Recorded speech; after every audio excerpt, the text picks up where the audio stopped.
पर राम तपस्वी राजा, तिनके काज सकल तुम साजा।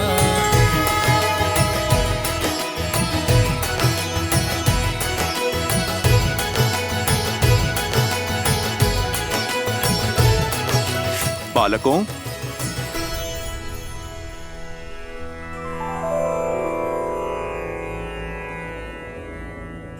बालकों, अब परिस्थिति उलझ चुकी है। बताओ, स्वयं अश्व मुझे सौंपोगे या?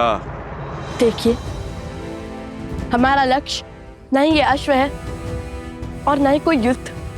हम तो केवल माता सीता और प्रभु श्री राम को एक करना चाहते हैं, उनसे प्रश्न पूछना चाहते हैं, उनके इस निर्णय का आधार हम जानना चाहते हैं। और यह अश्व उद्देश्य पूर्ति का साधन बना है, तो इसे तो हम किसी को भी नहीं सौंप सकते। तो आप लोग मुझसे युद्ध करोगे? आपसे लड़कर हम ये अश्व तो छुड़ा लेंगे, किंतु क्या आपकी इतनी सहायता का हम उपकार चुका पाएंगे? इसलिए हमें मध्य का मार्ग चुनना चाहिए। मेरे भैया का अर्थ है कि कोई ऐसा मार्ग चुने जिससे शस्त्र भी ना उठाना पड़े और हमारा उद्देश्य भी पूरा हो जाए। मेरे विचार तो मेरे प्रभु की भांति बिल्कुल सीधे और सरल हैं। प्रभु श्री राम का नाम जपता हूँ, सीताराम की जय जयकार लगाता हूँ। मुझ में इतनी बुद्धि कहाँ कि मैं आप दोनों के प्रश्नों का उत्तर दे पाऊं। आप दोनों तो बल और बुद्धि का अद्भुत संगम हैं। आप ही निकाल दीजिए कोई मार्ग। अद्भुत तो आप हैं हनुमान जी। अंततः सिद्ध कर ही दिया ना कि बल बुद्धि के दाता आप ही हैं। बड़ी ही चतुराई से स्वयं को हमारे प्रश्नों की तकलीफ से बचा लिया, तो सोचना पड़ेगा।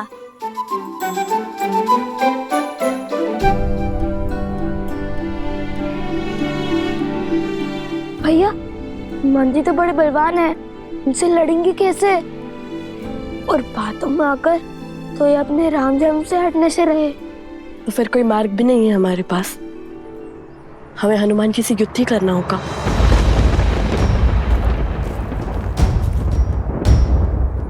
तो आप लोग कहिए, क्या विचार विमर्श हुआ?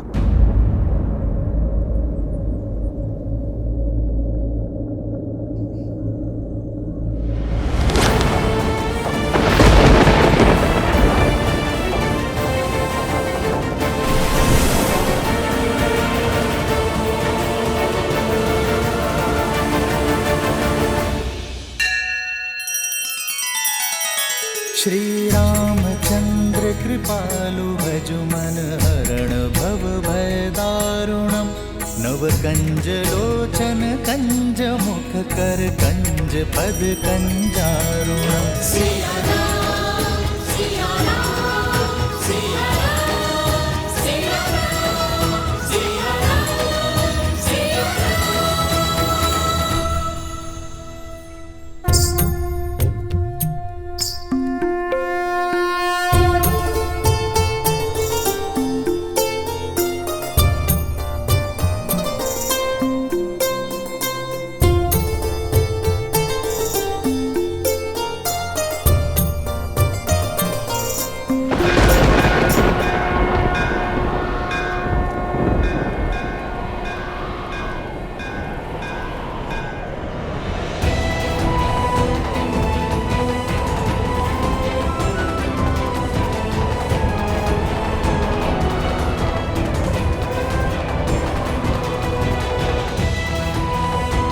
प्रभु राम की सेवा हो या फिर माता सीता की सेवा, वो दोनों एक ही तो हैं मेरे लिए।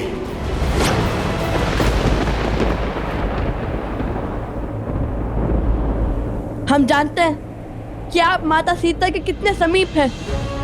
अपना पुत्र माना है उन्होंने आपको, किंतु उनकी सुचिता के लिए, उनके सम्मान के लिए हमें आपसे युद्ध करना ही होगा।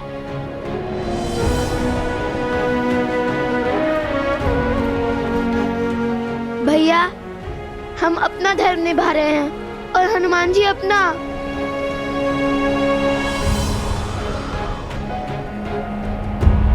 संसार हर क्षण हमारे सामने एक नई चुनौती लेकर आता है और उस समय धर्म के लिए, कर्म के लिए जो कार्य हमें करने पड़ते हैं वो कठिन अवश्य होते हैं किंतु अनिवार्य होते हैं।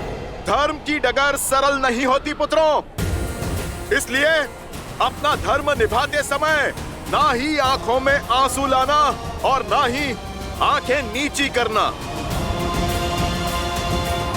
यही मंत्र है उनका जो मेरे तुम्हारे आराध्य हैं।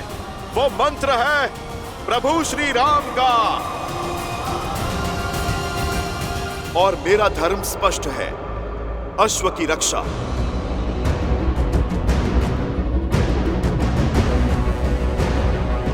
भैया, हनुमान जी सत्य कह रहे हैं। हमें अपनी प्रतिज्ञा निभानी होगी, चाहे मन कितने भी दुख से क्यों ना भरे हों।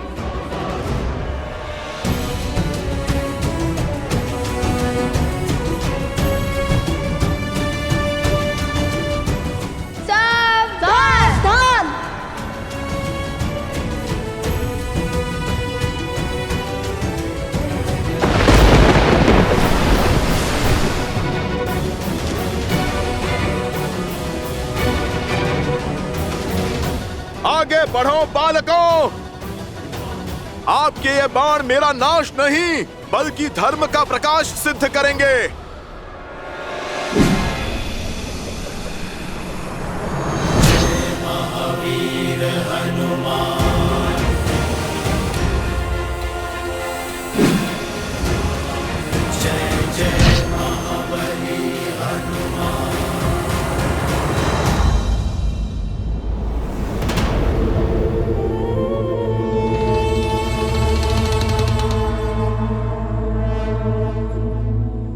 हर बार स्वयं असफल होकर मुझे नए कार्य में लगा देते हैं महाराज।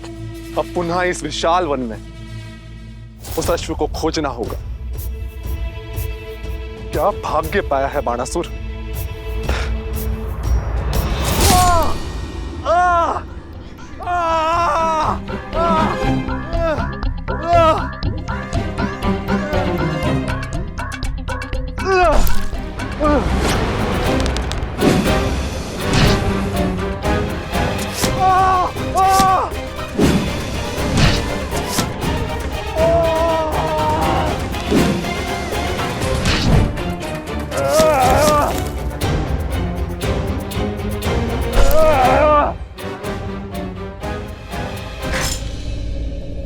बजरंग बली हनुमान, जय जय महाबली हनुमान। बचाइए महाराज,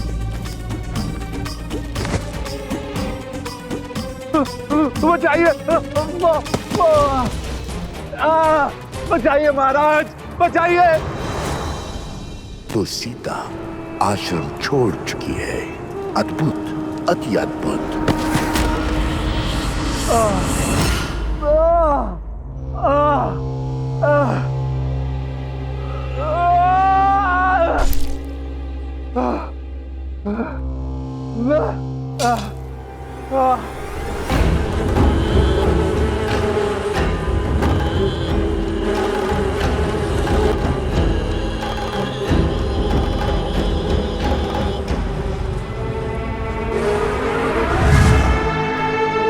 महाराज, आपने मुझे अश्व मारने का कार्य सौंपा है या मुझे प्रताड़ित करने का षड्यंत्र रचा है? मौन रहो मूर्ख। इसी क्षण सीता के पास जाओ। त्रिपुर सुंदरी मंदिर में पूजा कर रही है वो।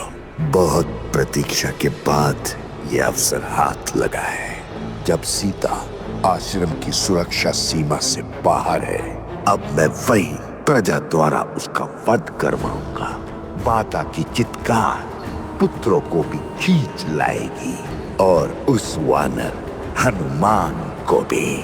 बस पीछे से हम उस अश्व का अंत कर देंगे। इसे साथ ले जाओ, मेरी मायावी शक्तियां है इसमें।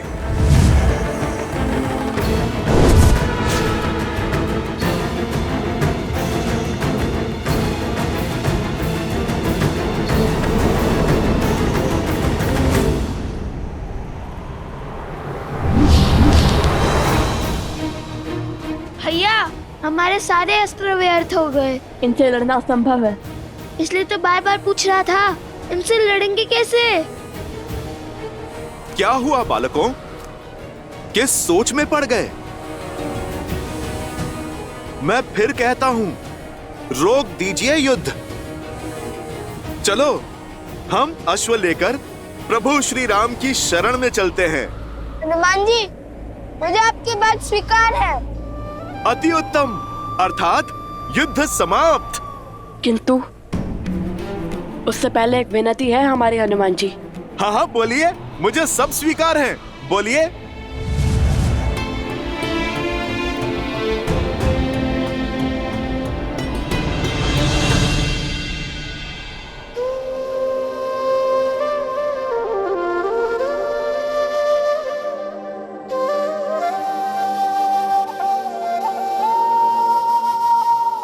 सुनो हनुमत श्री राम दुलारे, तुम किए काज प्रभु के सारे।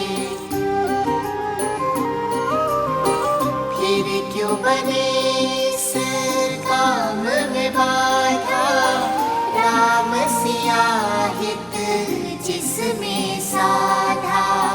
मिलन सिया श्री राम कराने, हम निकले उन्हें एक बनाने। बैठे अवध आसन सिया राम, राम सिया राम, सिया राम, सिया राम, राम सिया राम, सिया राम, सिया राम, राम सिया राम।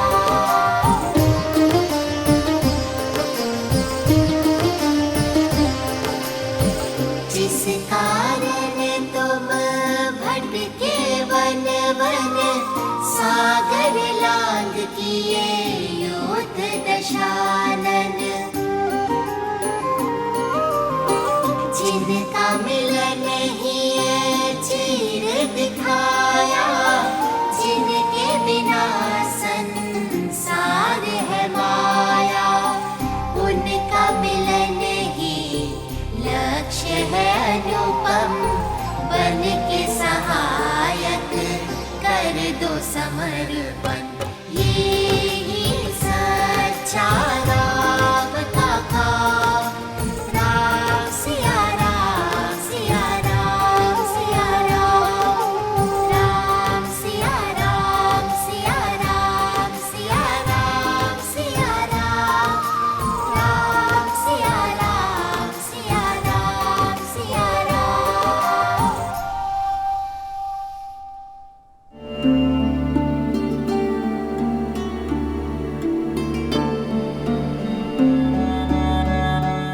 हनुमान जी, हम जानते हैं आपका हराना असंभव है, किंतु श्री राम और माता सीता को साथ लाने का और कोई मार्ग नहीं है हमारे पास।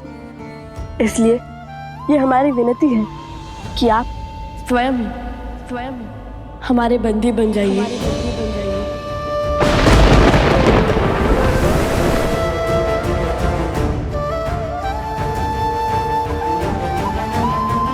बालकों, तुम दोनों ने सिद्ध कर दिया कि बल के साथ ज्ञान और विनम्रता हो तो सब कुछ संभव है।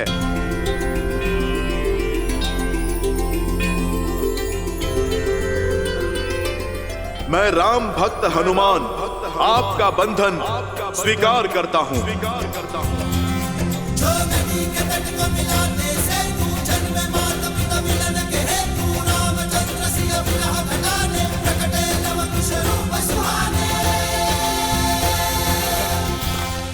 क्षमा कीजिए हनुमान जी। क्षमा?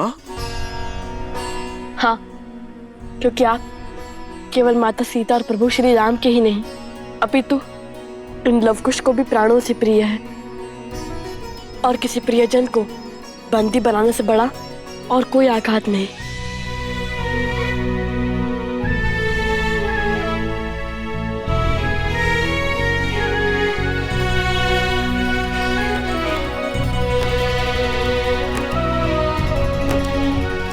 आप दोनों ने जो किया वो सीख है इस संसार के लिए जिसे मानव कालांतर तक स्मरण रखेगा।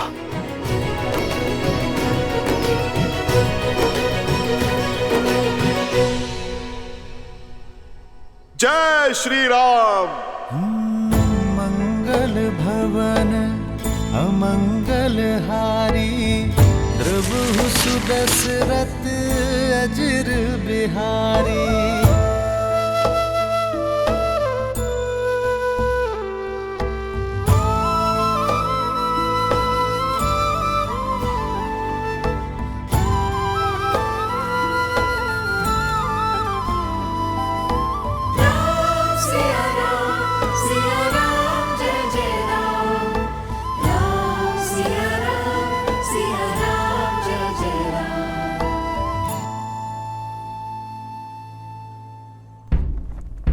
ये नाद, चलो चलो।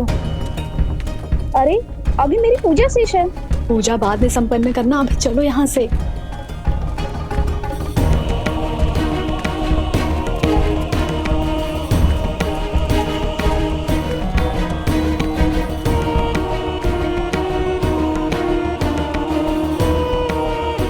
ये अकस्मात सब चले क्यों गए?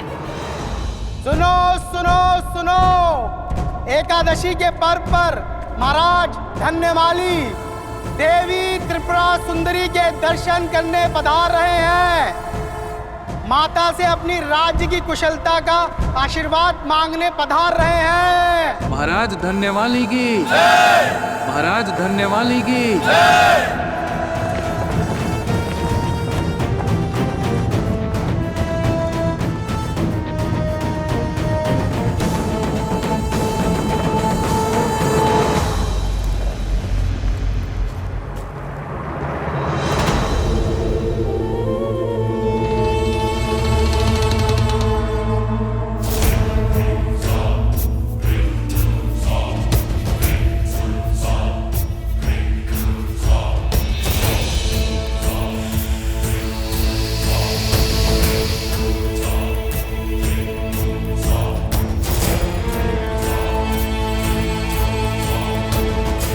इस पात्र के प्रताप से अब ये राजा और उसकी सेना माता त्रिपुरा सुंदरी का नहीं, महाराज सहस्त्रमुख रावण का आशीष पाएंगे।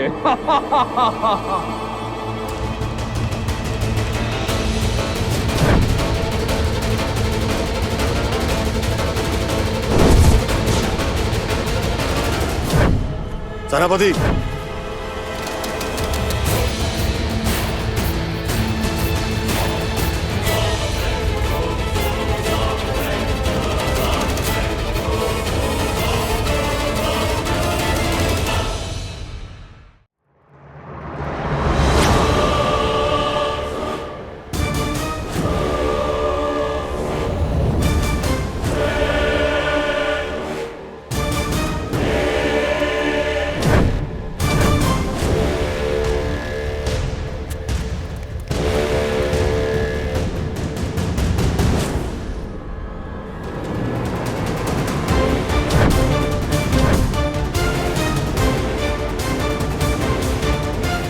स्त्री उठो।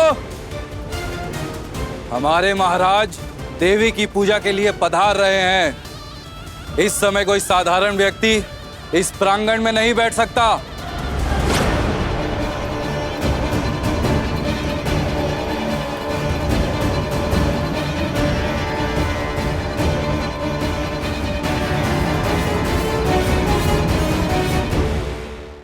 माता की दृष्टि में कौन साधारण, कौन असाधारण, सभी भक्त सम्मान है और सभी को पूजा करने का अधिकार है।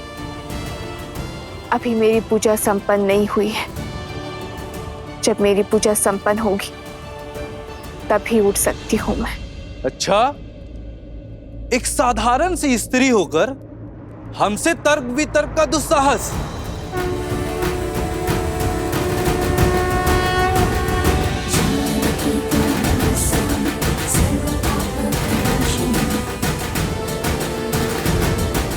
साधारण कहाँ हूं मैं? माता त्रिपुरा सुंदरी की भक्त हूं मैं। और भक्ति के रंग में रंगा हुआ मन कभी साधारण नहीं हो सकता। क्या तुम नहीं जानती मैं किसकी बात कर रहा हूं? यहाँ के महाराज श्री धन्यमाली पूजा के लिए पधार रहे हैं और हमारे महाराज के अपमान का दंड